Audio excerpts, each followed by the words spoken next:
C'est la fin d'une belle aventure, autant sportive que sociale. Et le problème, c'est tous ces jeunes, qu'est-ce qu'ils vont faire? Ils avaient que le samedi soir pour aller au match de foot. Après, maintenant, on avait des problèmes à Toulon, de délinquance ici et là. Le foot les réunissait. Donc, si vous voulez, ils attendaient toute la semaine, le samedi pour au match de ballon. Maintenant, qu'est-ce qu'ils vont avoir? Ils ne vont plus rien avoir, ces jeunes. Et ils sont tous déçus.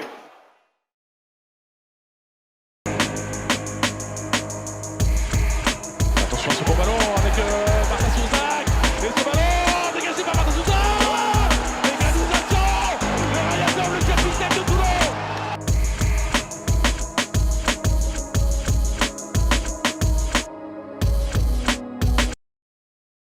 Et puis cette déroute, on est reparti de tout en bas. Oui, et puis cette ville de Toulon aime le football, aime les grands matchs.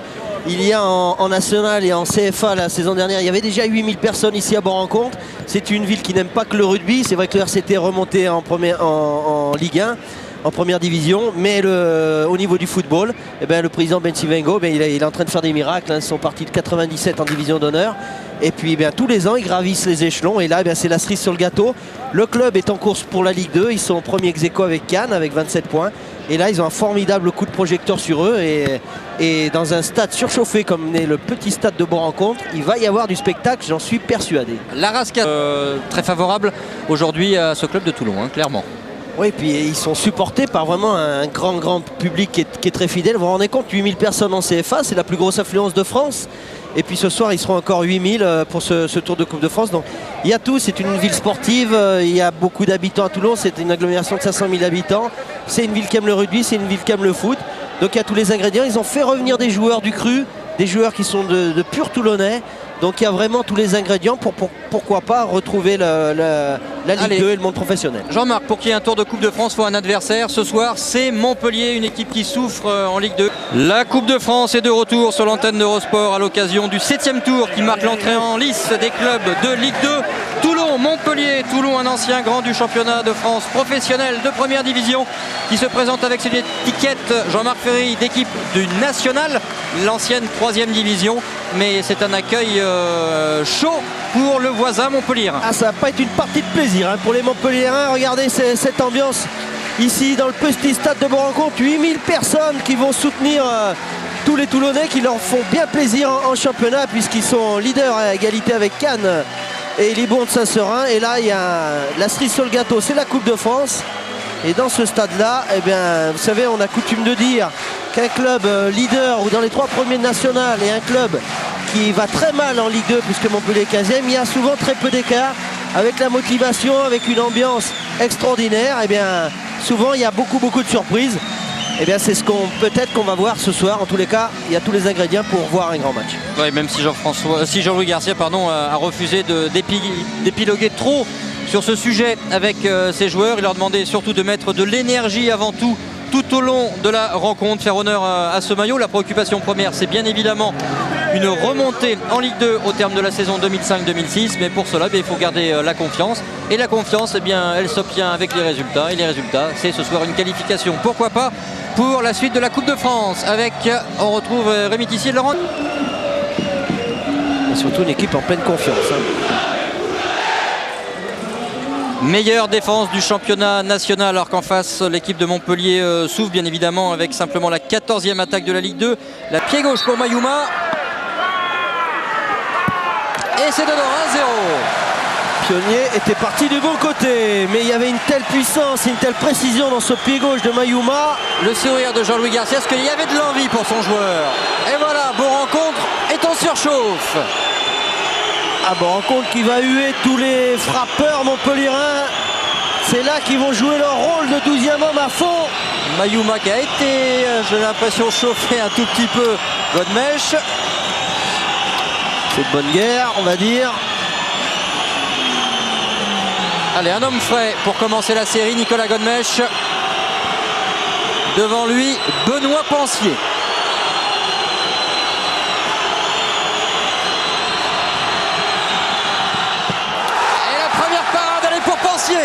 Qu'il n'est pas bien tiré ce pénalty,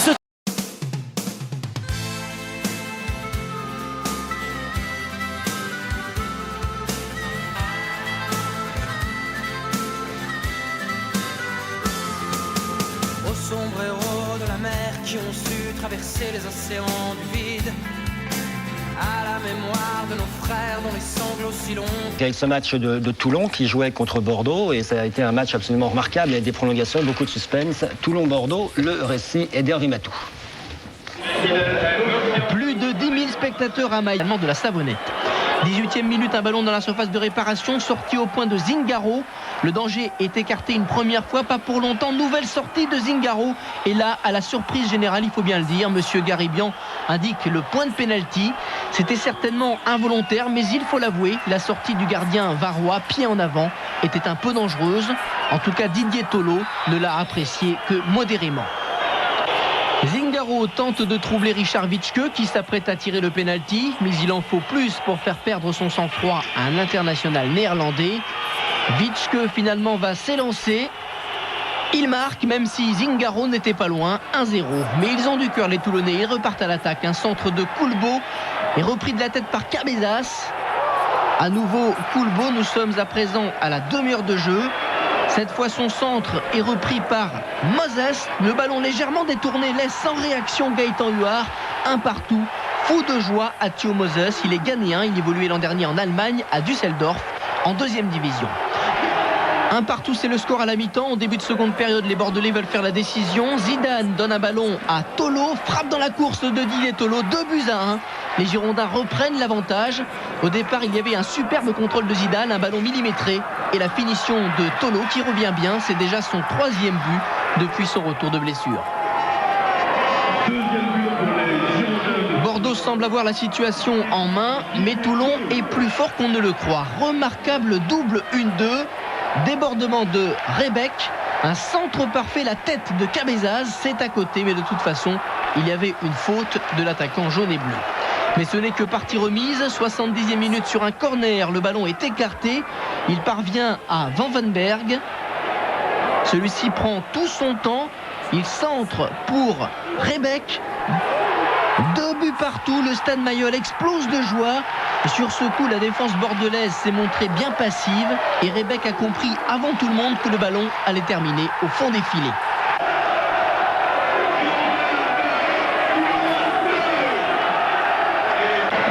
À 2 partout, les Girondins ne sont pas fiers, ils font tout pour éviter la prolongation. Philippe avec Witschke, Tolo, puis Zinedine Zidane. Une dernière frappe girondine, sans problème pour Zingaro. Prolongation, c'est déjà en soi un exploit pour les Toulonnais. Première prolongation et un coup de 104e minute à présent. Un coup franc dangereux au bénéfice de Toulon. Coulbo le tire à l'arrivée, le plat du pied de Cabezas. Cette fois, ça y est, pour la première fois de la partie, les jaunes et bleus prennent l'avantage, mais c'est au meilleur moment possible, juste avant la mi-temps de la prolongation. On revoit la reprise de l'intérieur du pied de Cabezas. Moment de joie intense pour Toulon et son public. Que les Toulonnais auraient pu multiplier en fin de match. Mais qu'importe, les Varois réalisent l'exploit, même si Luigi Alfano veut garder la tête froide. De la 3e division. Oui, Toulon, tombeur de Bordeaux au tour précédent, qui voulait une nouvelle fois croquer bien sûr un club de division 1. Alors hier soir, le coup est passé près, très près, mais les Toulonnais se sont inclinés au tir au but. Le Stade Mayol qui revit avec 15 000 personnes pour ce match de Coupe de France. Toulon en jaune avec une première superbe attaque, une 1-2 Moses avec Bondei. Et c'est Nono Cabezas qui ouvre le score. 1-0, Bruno Martini est battu. 1-0 pour Toulon, imaginez le délire dans le stade Mayol. Montpellier est donc mené grâce à ce coup de Cabezas. 1-0 donc pour Toulon. Réaction Montpellier-Rennes 5 minutes plus tard avec Delay pour Vincent Petit qui n'est pas titulaire d'habitude et qui égalise. Un partout donc entre Toulon et Montpellier grâce à ce tir.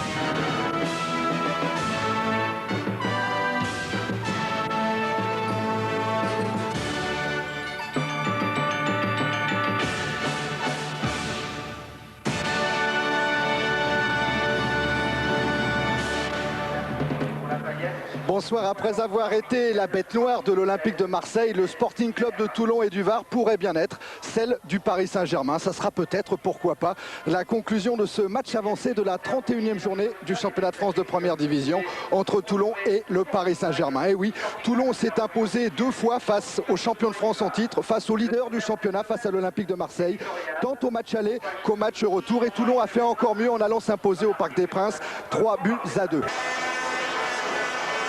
Les visages de ces joueurs parisiens qui se présentent donc sur cette pelouse de Mayol, l'antre du rugby toulonnais, et qui appartient ce soir, comme souvent, également au football. La saison, coup d'envoi donné par Toulon sous les ordres de Michel Girard. Voilà, c'est parti avec Leonardo Rodriguez. Ballon pour Billy Tiss. Passy, Tiss encore. Essaye de jouer avec Mérieux. Intervention Pérez, récupération Mérieux. Rodriguez. Bernard Rodriguez avec Anziani. Ballon qui va jusqu'à Carvalho dans la surface. Carvalho pour Leonardo Rodriguez. Retourné. Oh là là! Oh là là là là! Quel extraordinaire but de Leonardo Rodriguez pour Toulon. C'est fabuleux! Ah, ça sera peut-être son premier beau geste de la partie. Mais quel geste! Contrôle pied gauche et volé pied droit. Il part du milieu du terrain, nous sommes en deuxième mi-temps. Le junior Ginola s'enfonce dans la surface. Il est pris en en sandwich par Denissois. Et malgré ce déploiement, Toulon va bénéficier d'un penalty que voici, transformé sans problème par l'Argentin Victor Ramos. Égalité à la 55e minute. À Toulon, il importe de ne pas rester en rade. 62e minute, centre de Aymon, tête de Victor Ramos. Venir à Mayol n'est pas une promenade de santé avec notre public assez fanatique. Et maintenant, en plus, je pense que le résultat étant là, il sera encore plus nombreux, il sera encore plus... 1-0 pour le Sporting, c'était logique, tant la domination des Varois était évidente. Les Toulonnais, sous l'impulsion de Vernet, véritable pourvoyeur et éminent distributeur, faisaient passer une très mauvaise soirée aux défenseurs monégasques, notamment sur ce nouveau tir de Ramos que le gardien de la Principauté était tout heureux de voir dégager in extremis sur sa ligne de but. 1-0 était le score sur lequel M. Dezayas sifflait.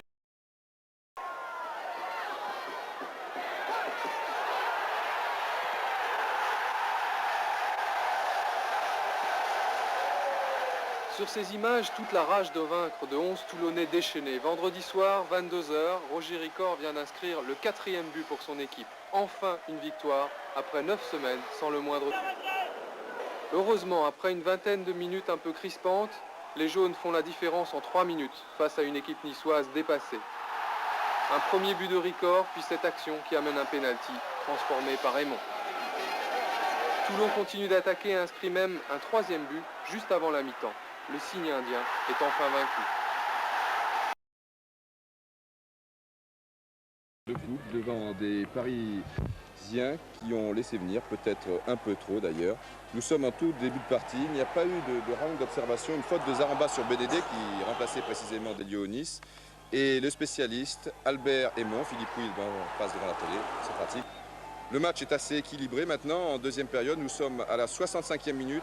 Baratelli qui peut capter ce ballon et voilà Alfano aux prises avec 4 défenseurs parisiens qui met le ballon au fond des filets. C'est toute l'énergie, toute la solidarité, tout le cœur des Toulonnais sur cette action.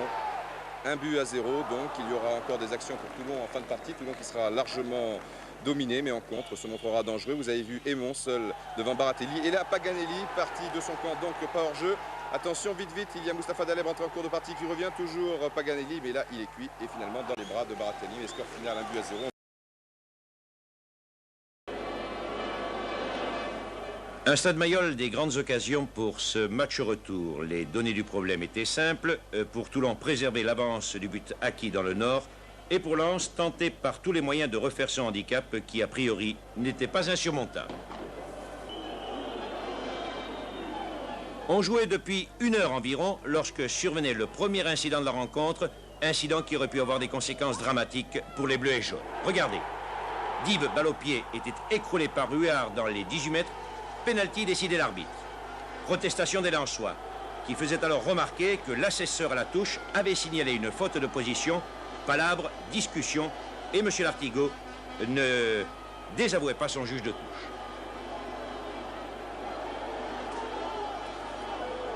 Imaginez alors l'ambiance dans le stade. Toulon continuait à attaquer et sur ce corner de Paganelli, il s'en fallut de rien, là également, que le score ne soit ouvert. Il restait 2 minutes avant la fin du temps réglementaire lorsque Perlin dégageait un ballon des 6 mètres, Piette à la réception alertait son avant-centre et Xuereb posément trompait Vizcaíno d'un tir en biais. C'était les prolongations dans les ultimes minutes de la rencontre. Et c'est le contraire qui se produisit sur le renvoi. Un long centre de la droite pour la tête de Brisson et c'était le 2-0 que personne, ni les joueurs, ni le public, n'attendait.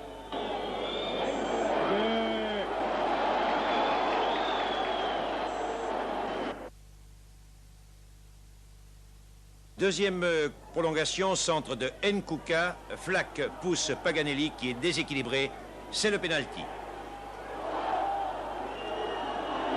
Nouvelle discussion, on le comprend, et carton rouge cette fois pour Guillou.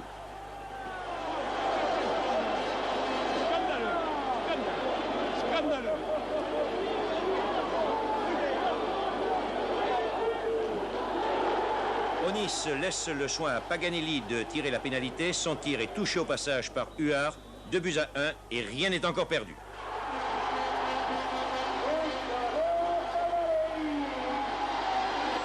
Sur la remise en jeu, nouvelle attaque de Lens, toujours qualifiée au nombre des buts marqués à l'extérieur et une faute des Varois qui cette fois n'est pas sifflée.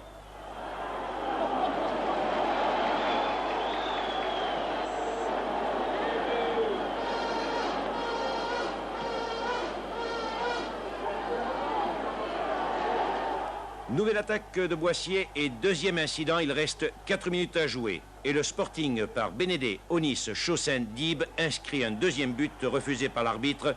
Dans le stade, l'ambiance devient de plus en plus houleuse.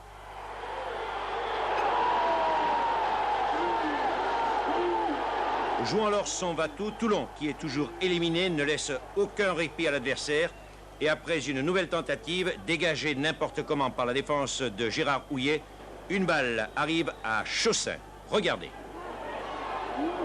Et Chaussin, qui malgré la forêt de jambes de ses partenaires et adversaires, tire au but et Huard est battu sans appel. Dans le stade, c'est du délire, la pelouse est envahie et l'arbitre rejoint les vestiaires sans faire reprendre le jeu. Le voici d'ailleurs, suivez-le bien.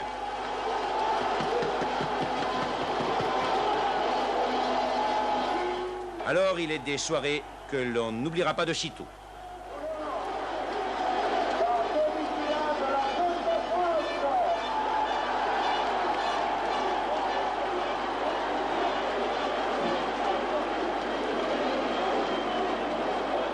Je crois que cette qualification est le reflet des matchs de championnat qu'on a eu l'occasion de jouer jusqu'à maintenant, à savoir que malgré un sort assez défavorable, puisqu'on est mené 2-0 quand même en prolongation, on a su renverser et revenir à force de courage dans la négation. On a toujours cru supporté par un public assez extraordinaire et je crois que c'est la juste récompense pour le Sporting Club de Toulon d'être qualifié pour les demi-finales. Pour nous, la récréation continue, c'est tant mieux. Samedi soir 20h30, toute une saison se joue à présent pour le Sporting Club de Toulon, 2 fois 45 minutes.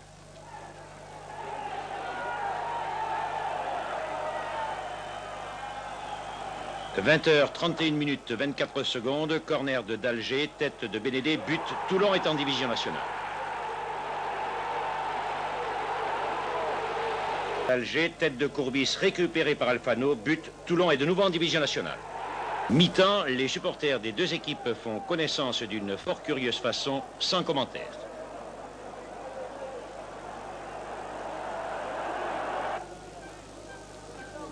Deuxième mi-temps, 21h34, Dalger passe la défense grenobloise en revue, Serre Diallo, tir du gauche et but. Toulon est de nouveau en division nationale. Les Grenoblois, eux, ne sont pas contents du tout.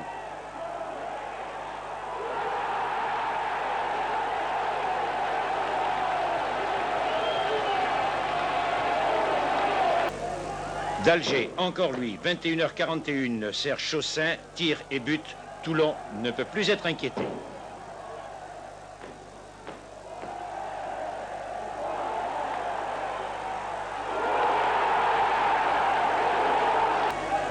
22h07, d'Alger, toujours lui, réussit l'exploit personnel de la soirée et parachève la victoire et l'accession du Sporting Club de Toulon d'un 5e but d'anthologie.